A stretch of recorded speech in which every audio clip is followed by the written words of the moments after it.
absolutely delighted to welcome you for the last webinar of the year, but not the last webinar because we'll resume on the 15th of January. Today, we're delighted, and I must say really very happy to see and welcome our colleague, Professor Erika George from the University of Utah. Erika has had a brilliant career already. She's earned a BA with honors from the University of Chicago and then a GD from Harvard Law School, where she serves as articles editor of the Harvard Civil Rights, Civil Liberties Law Review. She also holds an MA in International Relations from the University of Chicago.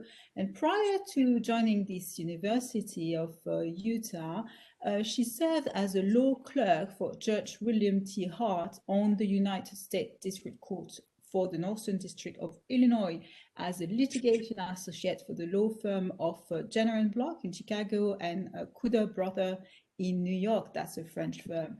And, right.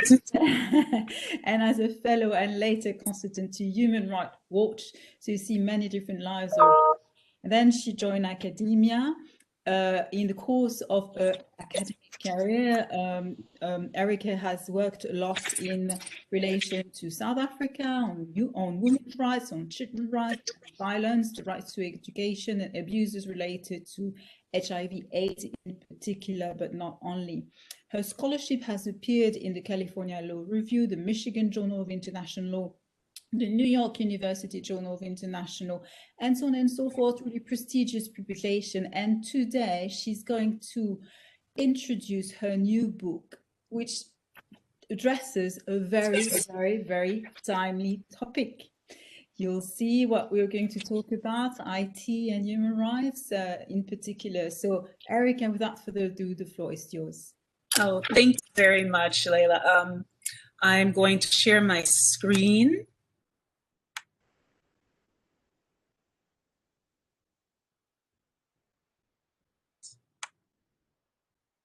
Okay.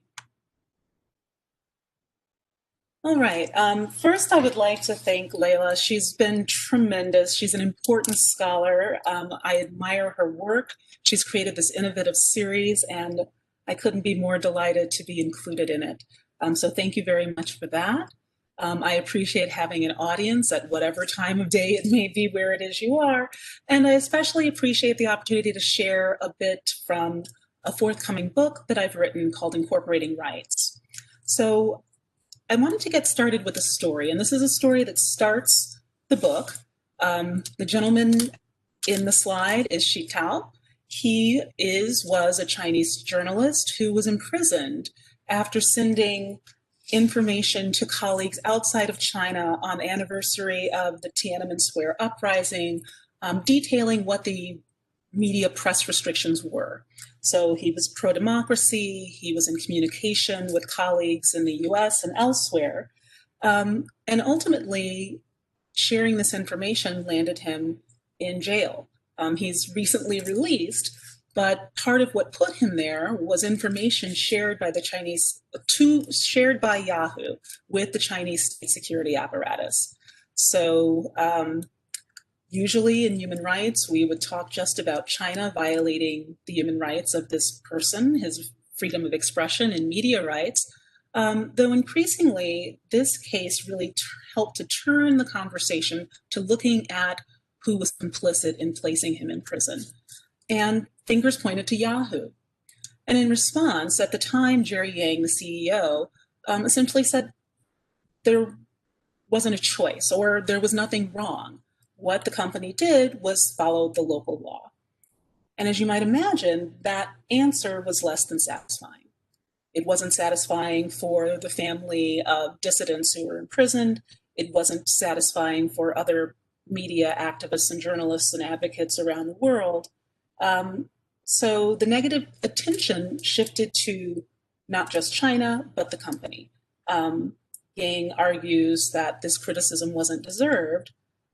He couldn't not follow the local law. And this got many of us thinking that there must be a better alternative. What is there to do? What should have been done? What could have been done? And this set of questions motivates the research agenda that I've been pursuing for the past decade. Strategies to advance corporate accountability in the absence of respect for human rights law or laws inconsistent with human rights law or customs, cultures, or practices that would bring rights into conflict with commercial practices and priorities. Why do we have this problem? I am one of many who've recognized it and acknowledged it. There's an entire field now working on what we frame as a governance gap, a global governance gap.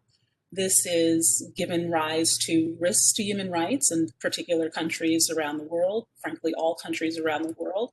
And the challenge is that a home state may not be willing to regulate a business that's operating in a host state. So while incorporated in US California, these businesses are doing business all over the world in different legal regimes and cultural settings. So there's no binding international standard of human rights law that applies to private business enterprises. And in the interim, they're really becoming laws unto themselves in ways. So how to engage that? We've got actors that are limited by liability, victims that have limited access to remedy, and a scope that's wide-reaching. Beyond this project are those concerns and issues of justice, which will perhaps be my next project. But for this project and today, I'd like to talk to you about one industry sector among many. I'd like to give 3 examples of how this industry sector impacts human rights, and then talk a bit about the implications for change. So the research I've done has looked at ways that human rights advocates and advocacy interests have tried to align business practices with respect for human rights. So strategies to advance corporate accountability. I'll talk to you first about the conflict between rights and corporate responsibility, the commitment to responsibility, and measures that are being taken to promote change. So first, the conflict.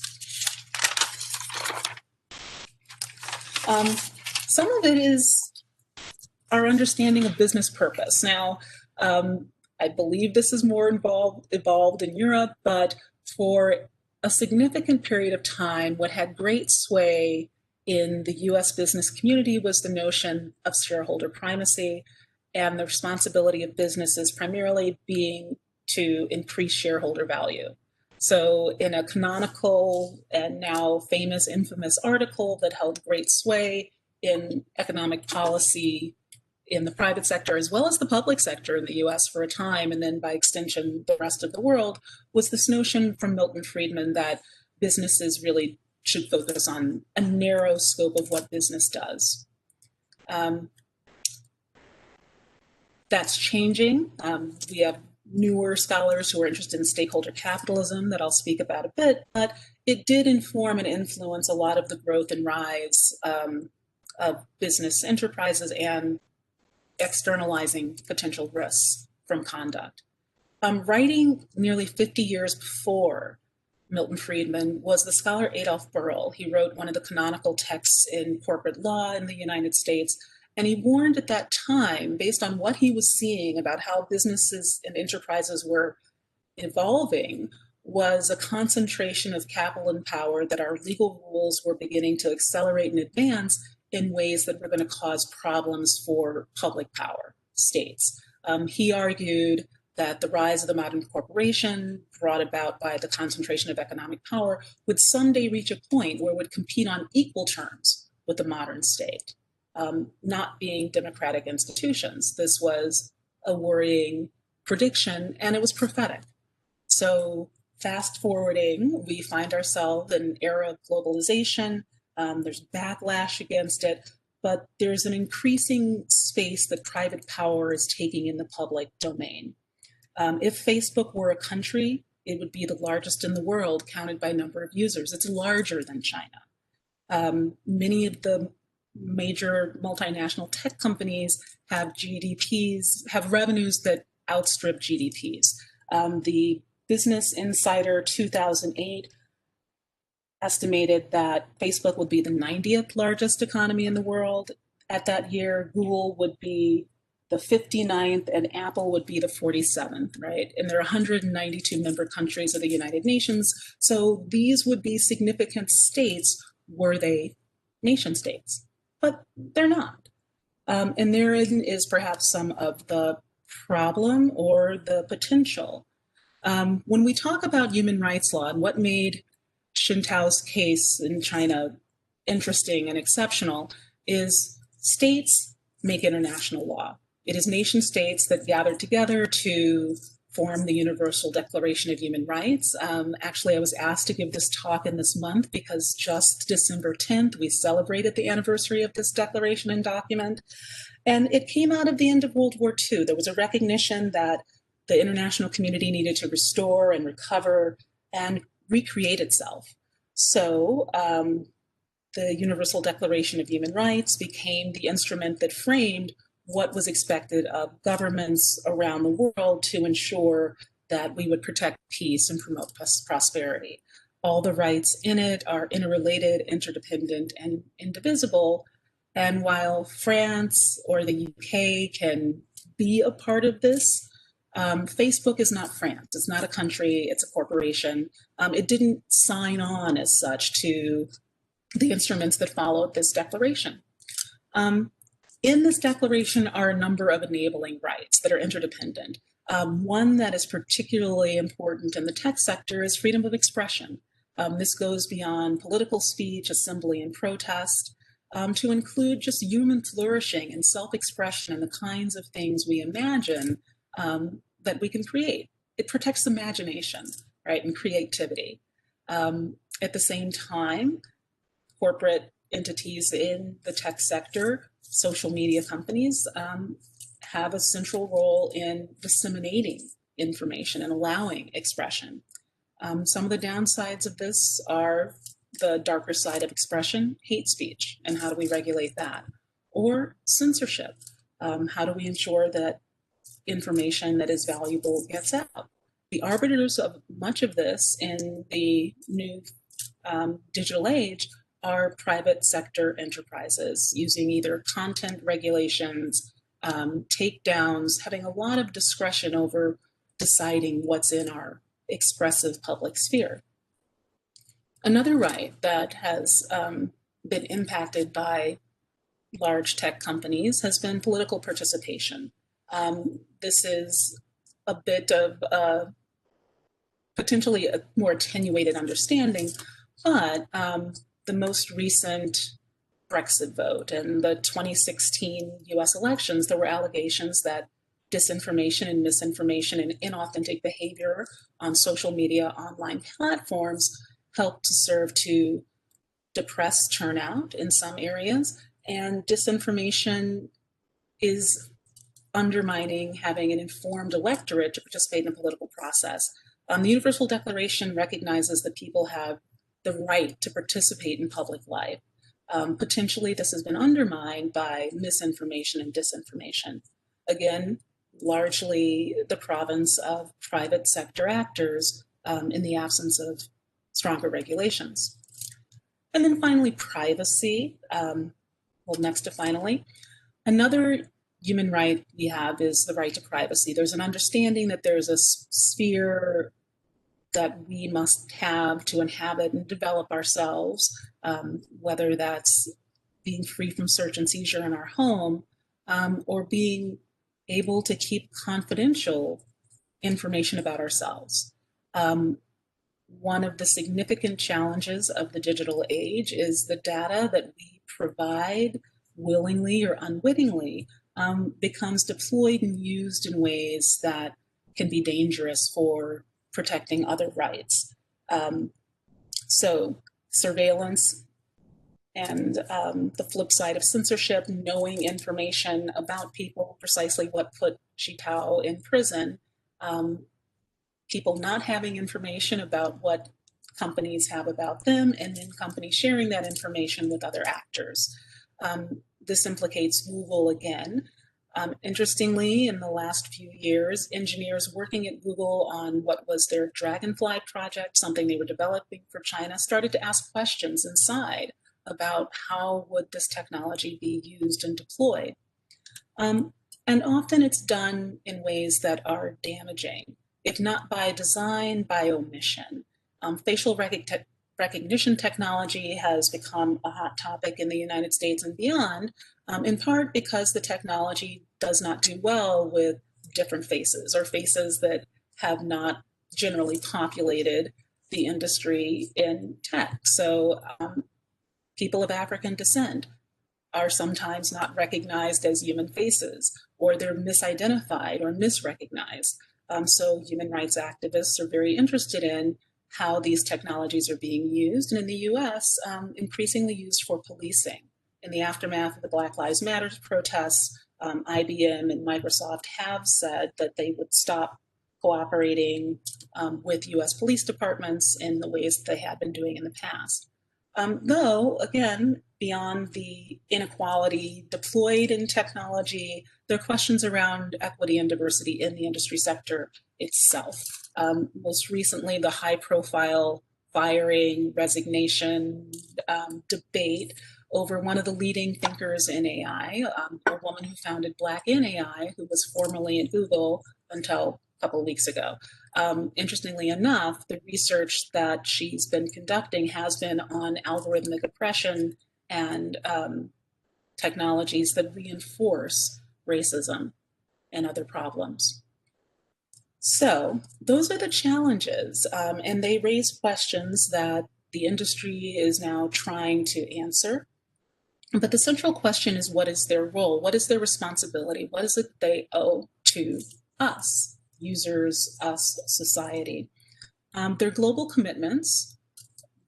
These questions were asked early on by the late Kofi Annan, who founded the UN Global Compact, recognizing that there was something to be done in dialogue with increasing private power throughout the world.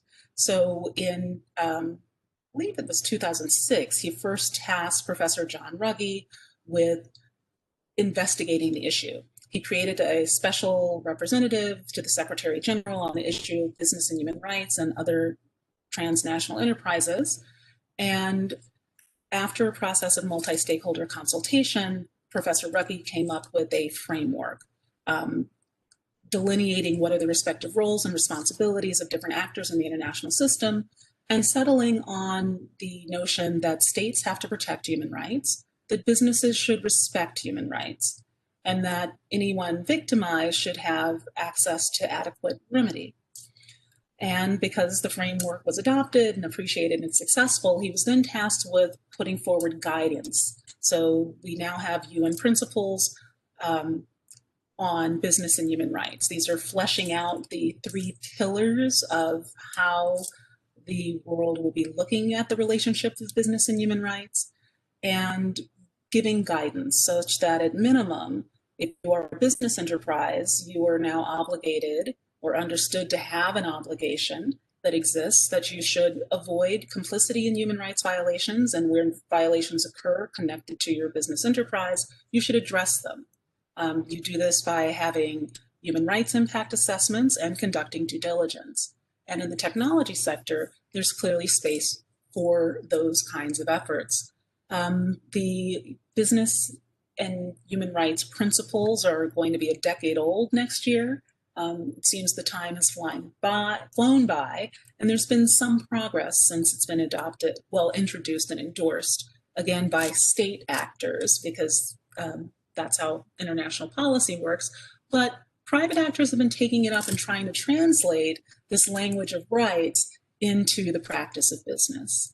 And so that's what I want to turn to now, which is really the heart of the research I've done, looking at what's been done with these commitments and how have activists used them and advocates, and how have business industries taken them on board.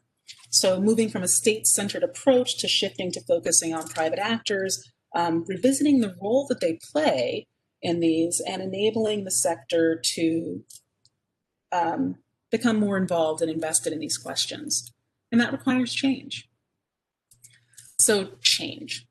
Some of the change, much of the change, is coming from external advocacy strategies. And I think one that has been surprisingly successful, and perhaps I'd say the most successful based on interviews that I've conducted with activists and corporate actors, primarily in sectors like extractives and agriculture, but I think it applies here as well, is the notion of external assessments and rankings. So we would have the S&P 500 or the FTSE, Standard & Poor's, Moody's. There's always financial information.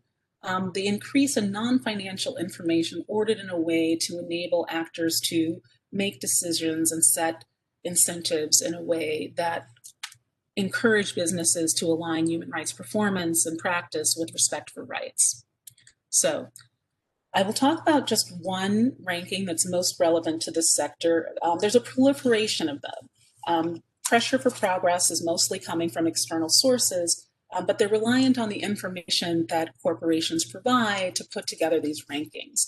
Ranking Digital Rights was founded after the UN Global Compact and UN Guiding Principles in 2003, actually by a woman who was a former journalist working in China for the CNN Bureau in Beijing.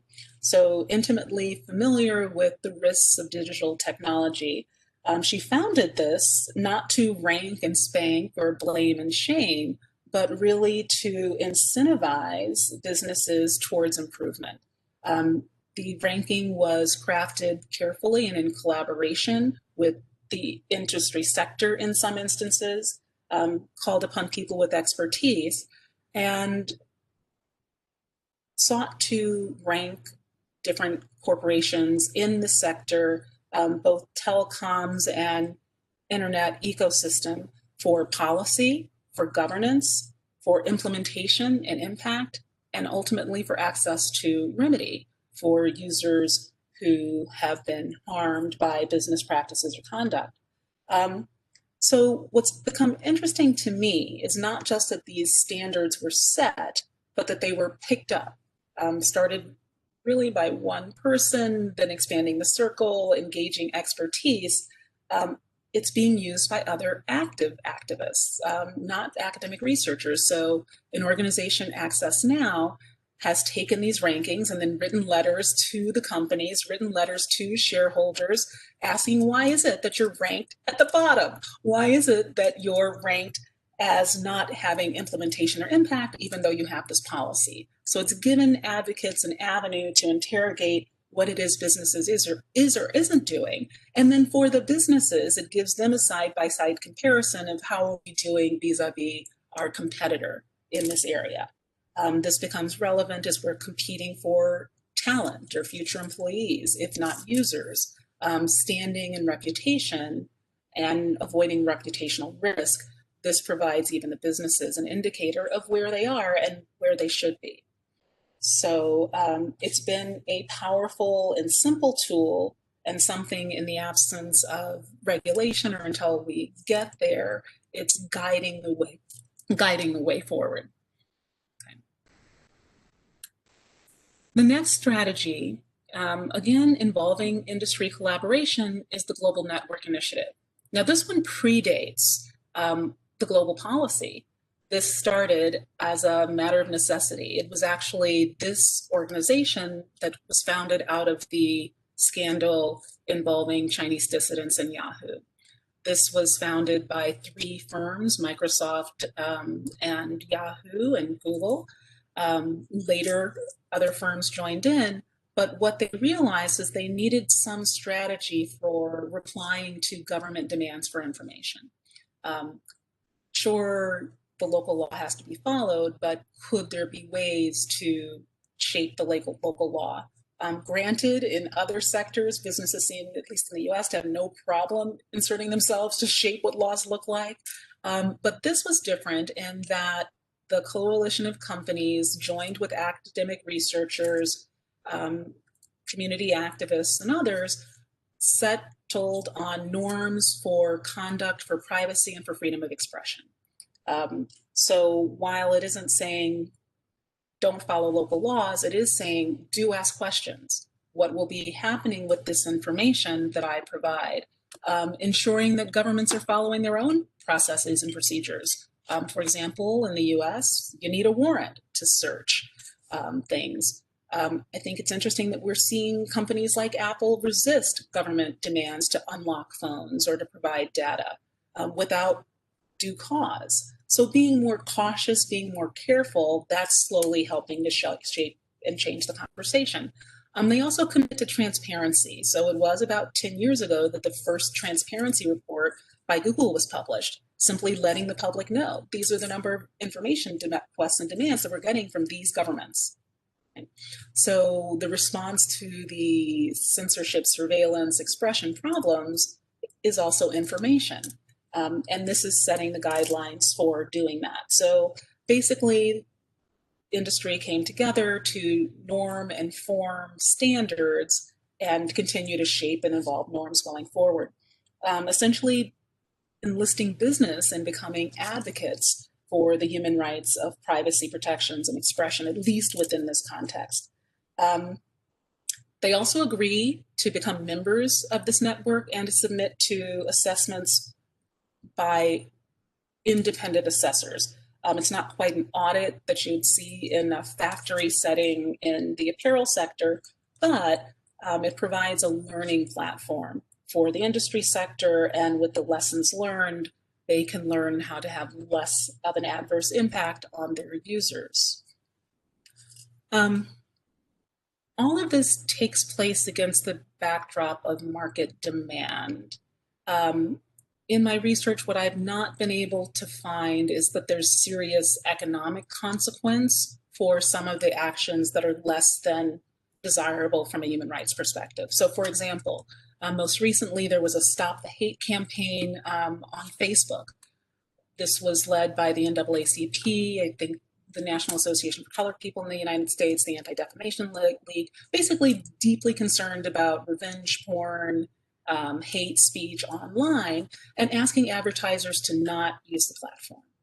And for a time, a few high-profile advertisers pulled out, and Zuckerberg's even the CEO of Facebook quoted as saying that this wouldn't make that much of a difference or a dent because people depend, smaller businesses and mid-sized businesses, on Facebook's ads as a means of reaching consumers. And probably now in pandemic more than ever, there are more eyeballs in these spaces. So not necessarily the lever to go. However, in 2016, after the Cambridge Analytica debacle and the misinformation, there were shareholder derivative suits filed against Facebook, and the share price did fall around that time period. It's more than recovered, but it's a window into how economic incentives can drive some change in behavior, coupled by law and investigation. I believe incentive alignment would improve human rights performance. The problem with this sector is it's driving the future of our economy, or the issue or the challenge.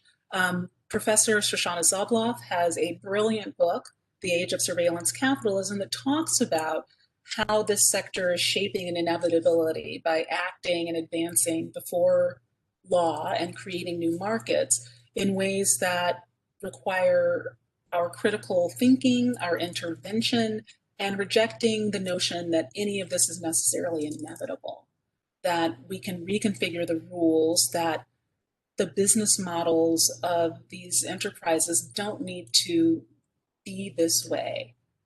Early in the development stage, finding a way to profit, attached profits to information about us, and that has led to many of the issues and made us more vulnerable. So I commend her work to you, and I'm thinking about ways that can inform our work in the business and human rights sphere. The power of monopoly has also not gone unnoticed by US regulators. I'll talk about that next.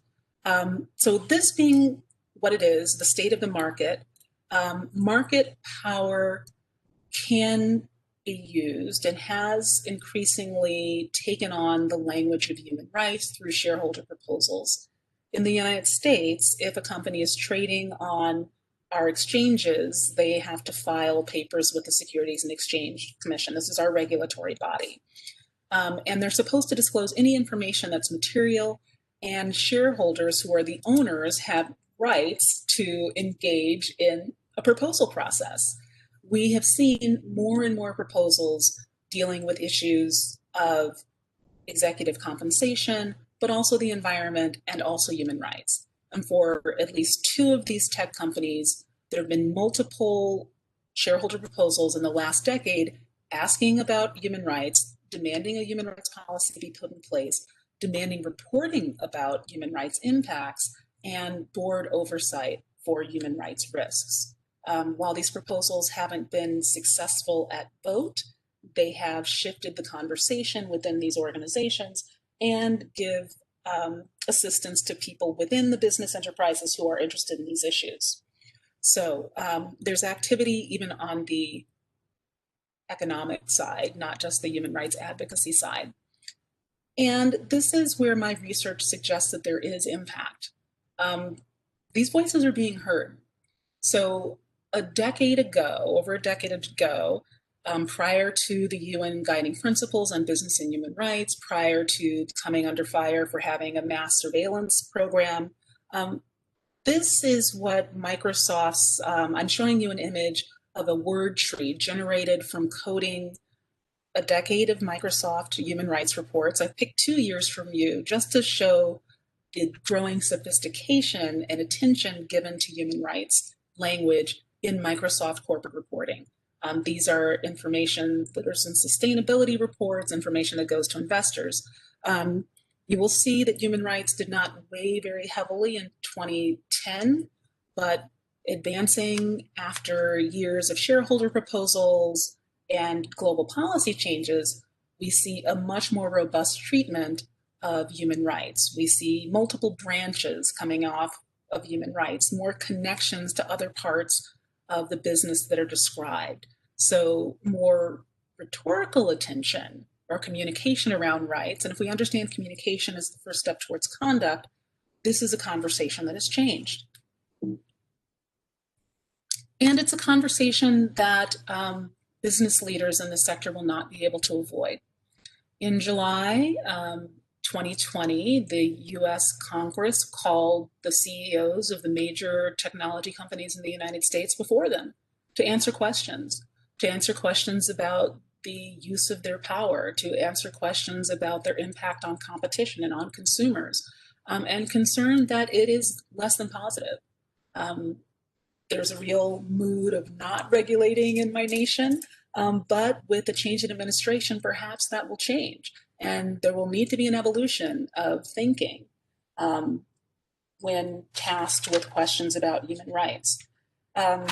The responses from these leaders were coded, actually, and it's really quite interesting. Their answers to questions about abuse of power, human rights risks, fell into 4 categories.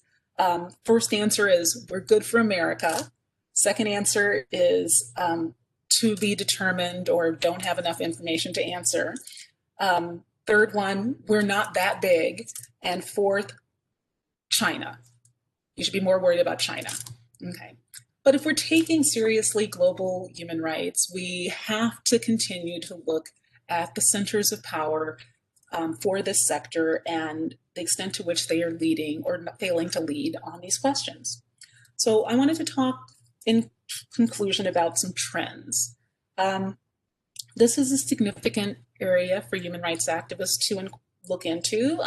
Many have said that data is the new oil, that we are on the eve or well into a 4th industrial revolution. And as revolutions in economies before it, that can do violence to people, moving from agrarian to industrial factory, right? We don't know, but we have some sense that we need to be on alert for what impacts are going to be and how those most vulnerable in the world will be impacted by these changes. I started my business and human rights journey in oil, interestingly enough. Early in my career, when I was with Human Rights Watch, they were just forming their business and human rights unit.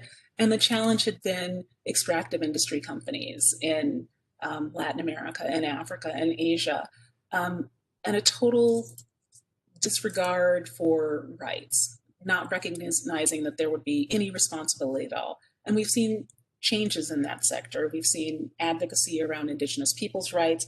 I'm hopeful that this sector also will evolve in the right direction. The more the responsibility rhetoric is ramped up, I think it can help bring us more consistent with a culture that is more rights respecting in these companies. That does need to happen.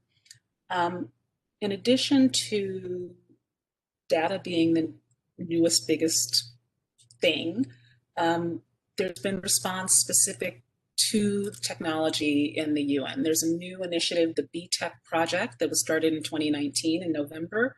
There are a series of white papers coming out of the UN High Commissioner for Human Rights, looking at aspects of accountability, design of technology, design of legislation, potentially. Increased awareness is another big trend.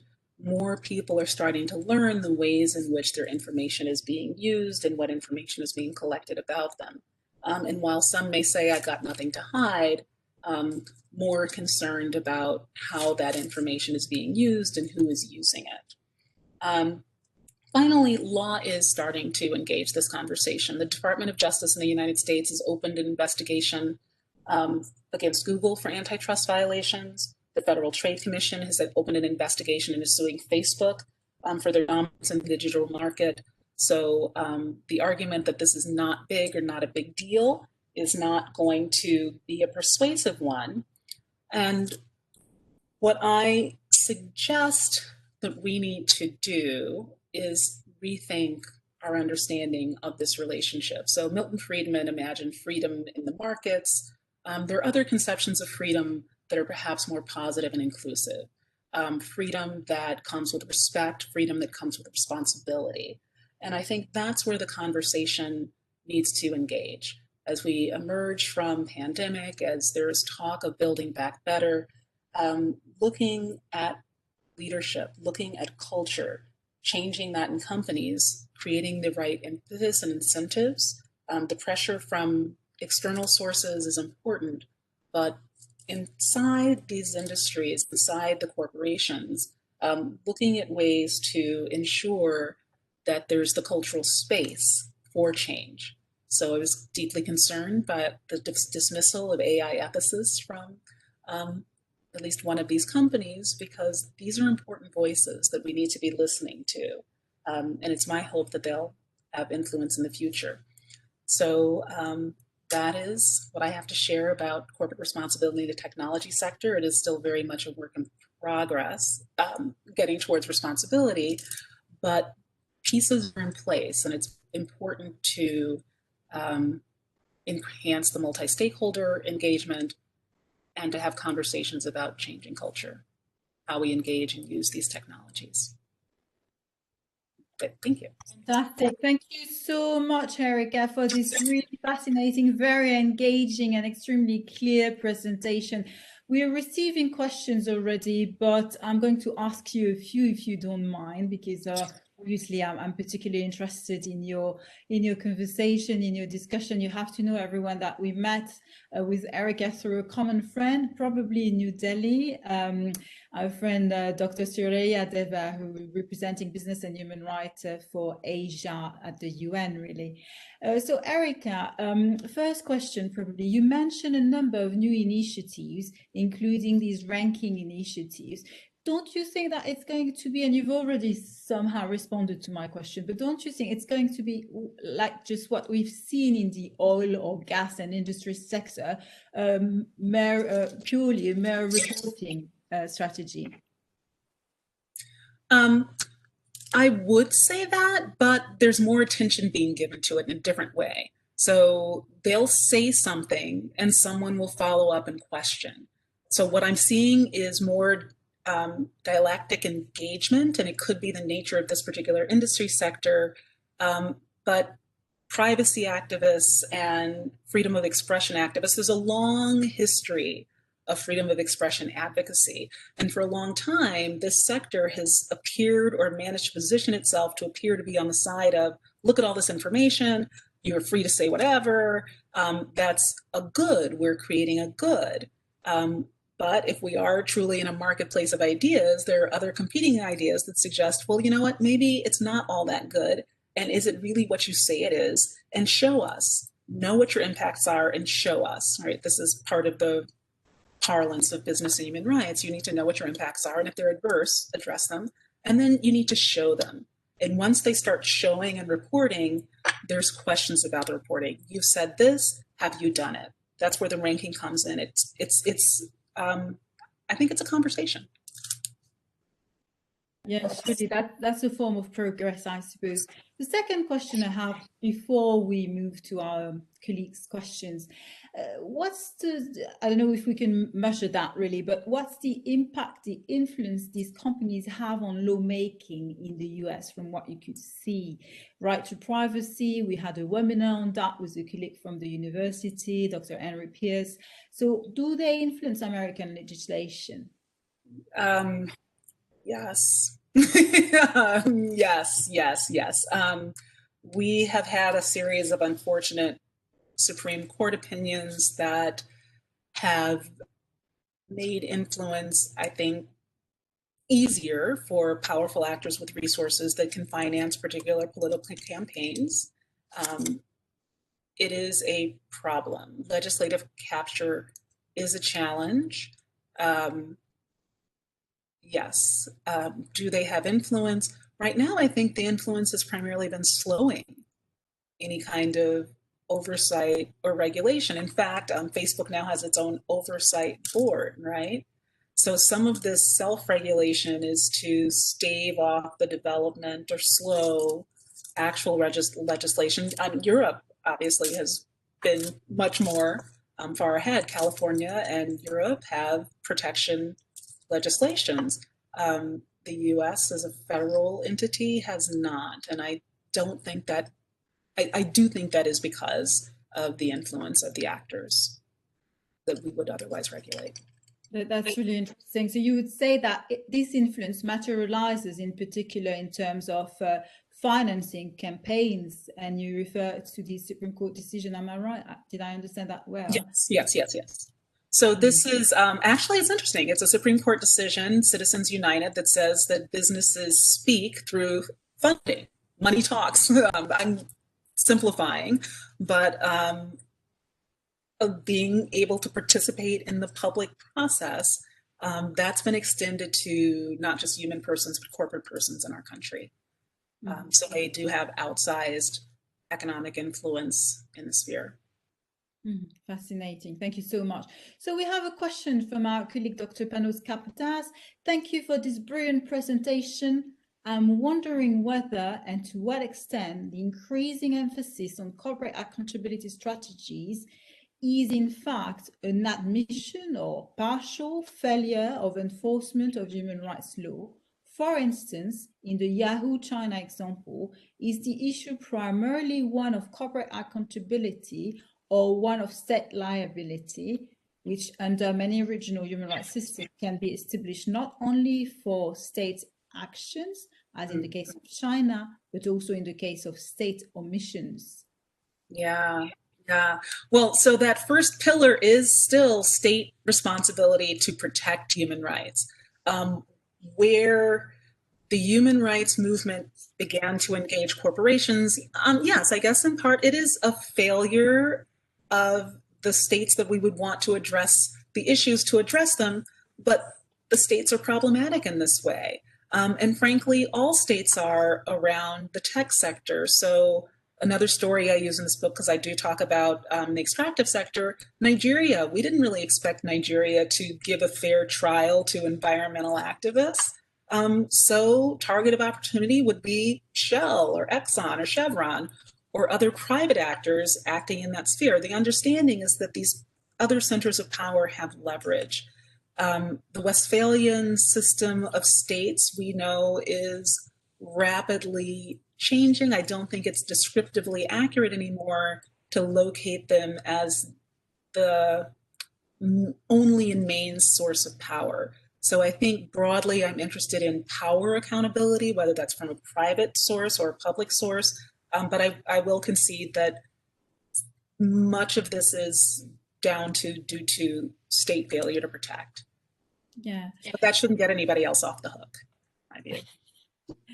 And you remember at the very beginning of this discussion on businesses and human rights, we often use an expression, states are unwilling or unable to exercise their, duties and rights, actually. So I suppose that's, again, something really clear in the sector you're looking at the moment. Yeah.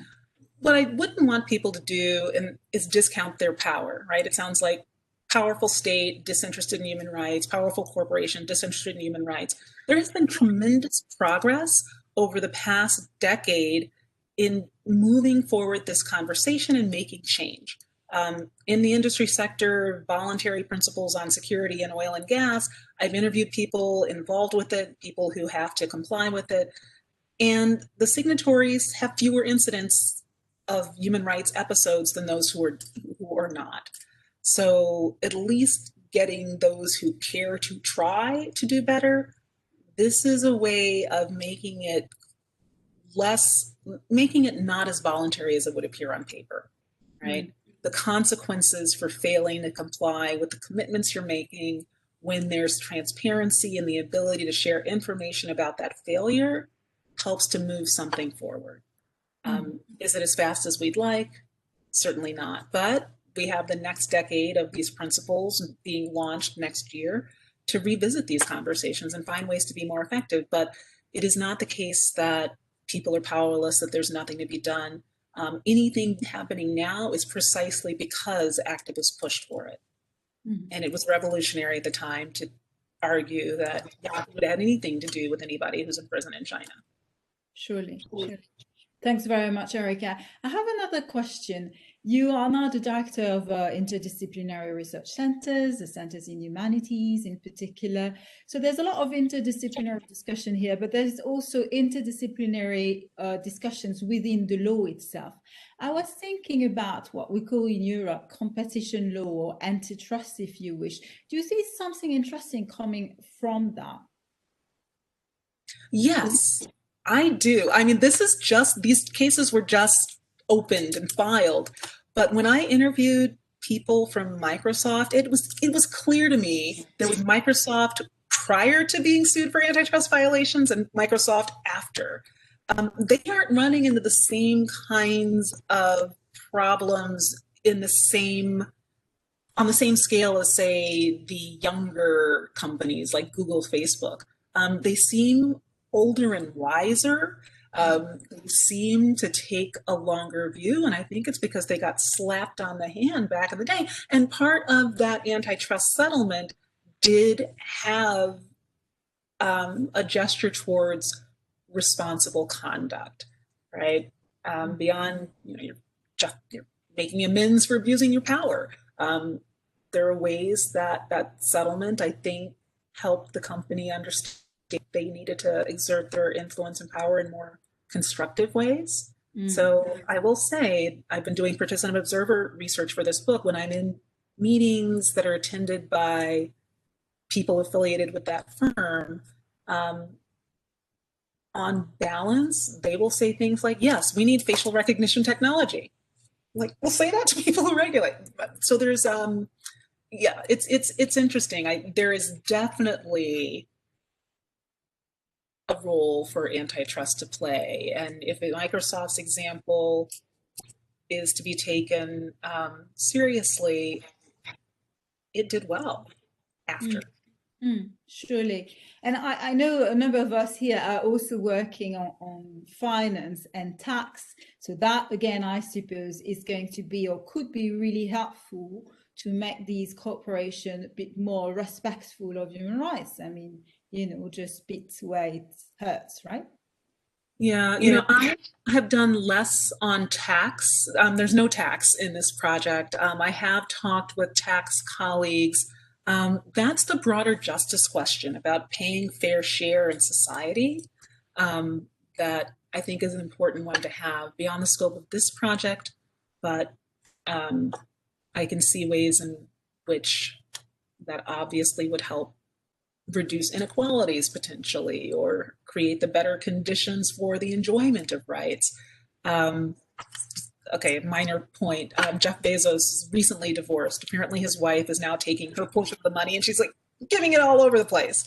And a friend pointed out, well, if they were actually taxing that business at an appropriate level, the kinds of things she's giving to would be provided for. But that is simply not the business and economic culture in the United States to. Of course. And I'm going to ask this question later, charity and CSR. But for now, we have another question from our colleague, Dr. Sarah Zaghloul. Thank you for this great presentation. I understand that much relies on the state concern in enforcing human rights. But what about the leverage or bargaining power of corporate giants and when they have when it comes to investment? I'm interested in knowing what you think the impact of COVID-19 and financial difficulties, if any, might have on states using their leverage. Yeah, that's hard because, you know, the one sector that's doing ridiculously well with the kind of a pandemic boost is this sector. They've gotten a windfall. And tax revenues from most countries will be down because many people are out of work and not putting in. That's a very complicated question. I don't know that I have an answer other than that's a fascinating question. I know, and we can maybe go towards more conspiracy-related theories there. That could be really interesting. Another question from our colleague, Dr. Tamil. Where is your question, Tamil? Yes, one question from Tamil in Dublin. Tamil is my former student. He's in Dublin. From a 12 perspective, I think, Erika, you're quite familiar with 12 because, Erika, you're also quite close, I suppose, to 12. From a 12 perspective, people, 12 means third world approaches to international law. There is also the manipulation of international law at large by third world elites, as corporations are investing usually in the global south, and third world elites are complicit in assisting human rights violation. How can third world elites, political and economic, be held accountable under the legal framework? Well, there is individual accountability for a human person for corruption. In the US, there's a Foreign Corrupt Practices Act. I don't know enough about the global white collar crime laws, but that would actually be the easiest thing to do to get the in-country elites, or the most difficult, because if the jurisdiction is the country that they are in, then perhaps that's harder.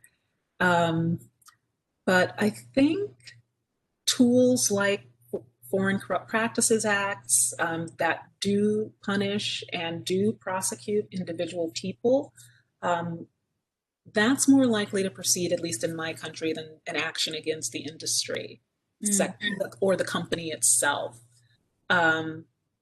And then just falling back on the tools of human rights advocacy, naming and shaming elites that are corrupt, disclosing information about that corruption, sharing it.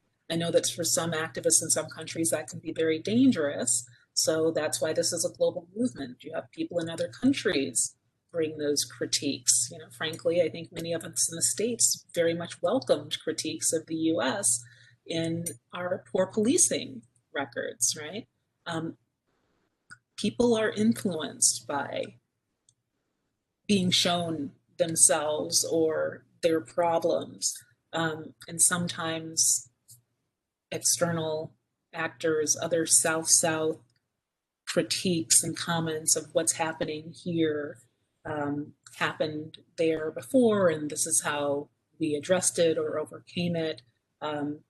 So I think TWILE's emphasis is really looking at rights holders and looking at power and finding ways to leverage and amass a countervailing power to push for change. So while this is not an explicitly TWILE project, inherent in many of the positions I am attempting to advance, there is that understanding that power structures are there, but they're not insurmountable and they can be eroded. Don't you think, Erika, I don't know, I'm just building up on the same question. Don't you think that all the initiatives that you refer to, although some of them come from corporation, don't you think that's also a bit like from the bottom, you know, international law and law from the bottom to some extent? It is, but it is not as inclusive as it could or should be, right? So, Well, actually, no, G&I is. I was thinking of apparel and extractives. Those were things that were initially started as government conversations and became their own animals. But G&I was a coalition of activists concerned about dissidents in China and then grew from there. They are becoming more global, but it came out of the US and China, or yeah. So was the Africa region or Latin America deeply involved in the formation? No, but I will say they have done outreach, and that is becoming relevant to a more global movement. There are, I've just given two examples, but things like RightsCon and the conferences that are occurring, people who are becoming assessors for the Ranking Digital Rights actually has done a better job at going deeper into the places that it needs to be, mostly because people in those countries have come together and recognize that having this information can help us achieve what it is we're trying to accomplish here. So different than the universalist cultural relativist argument, it's like, okay, is this principle going to help position me to be able to press for the change that I need in the place that I am?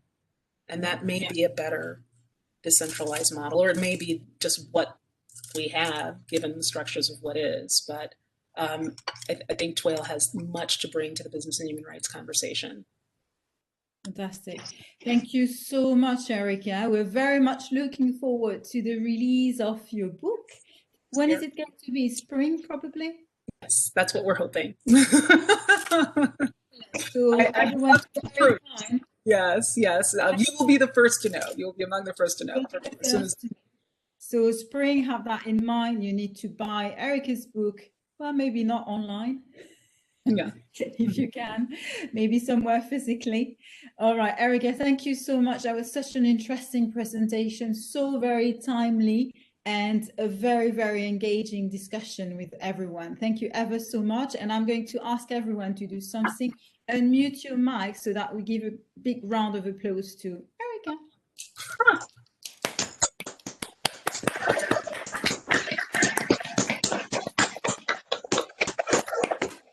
Thank you very much. Thank you for the opportunity to share these ideas, and thank you for bringing people together to discuss them. I appreciate it. Most welcome. So everyone, I'd like to thank my team in particular, because this is the last webinar of the year, but not the last webinar at all. We'll have more from the 15th of January. Some sort of non-spoiler announcement. We'll have things on yoga philosophy. That's another topic of interest to you, Erika. Yoga philosophy, but also finance, also children's rights, and so on and so forth. So join us in January. Thanks very much to Olga, Gloria, the whole RIS team, but also her, Claudia, the law school team, which has often disseminated the conversation. And of course, thanks very much to all of you for being such a great audience. Good day, everyone. Thank you so much, Erika. Have a great day. Bye-bye, everyone.